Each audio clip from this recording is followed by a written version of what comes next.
дар раёсати кумитаи ҳолатҳои фавқулода ва мудофиаи гражданӣ назди ҳукумати ҷумҳурии Тоҷикистон дар вилояти Суғд 25 нафар сардорони шӯъбаи бахши ҳолатҳои фавқулода аз тамоми шаҳру ноҳияҳои вилоят аз семинари омӯзишӣ гузаштанд. Семинари мазкур бо мақсади огоҳ намудан аз офатҳои табиӣ, заминларза ва пешгирӣ аз бемории сироятии COVID-19 ташкил ва гузаронида шудааст.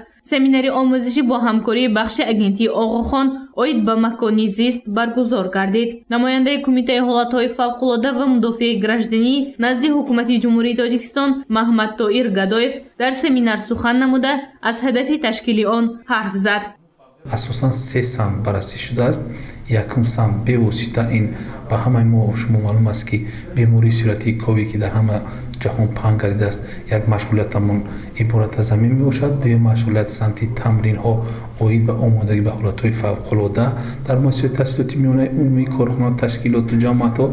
Сеюм машғулият бошад мақомоти идоракунӣ ҳангоми ҳолати фавқулода, яъне ки сардорони шӯъба ва бахшҳои кумитаи ҳолатҳои фавқулода дар шаҳру ноҳияҳо ҳангоми ба амал омадани ҳолатҳои фавқулода бояд кадом амалҳоро иҷро кунанд, чӣ тавр идора кунанд хатари офатҳои табииро ва чӣ хел ҳамоҳанг созанд бо дигар мақомотҳое ки дар низоми ягонаи давлатӣ шомил мебошанд.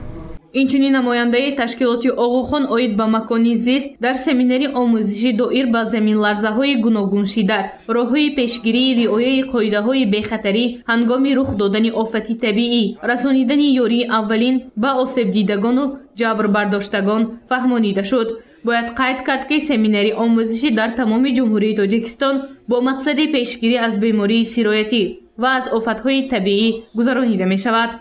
дар асоси нақша чорабиное ки аз тарафи кумитаи ҳолатҳои фавқулода дар якҷоягӣ бо ташкилотҳои ғайридавлатӣ ба имзо расидааст, имрӯзҳо дар тамоми ҳудуди ҷумҳурӣ аз он ҷумла дар вилояти мухтори кӯҳистони Бадахшон, дар вилояти Хатлон, дар вилояти Суғд, инчунин шаҳри Душанбе ин гуна чорабиниҳо амалӣ шуда истодааст.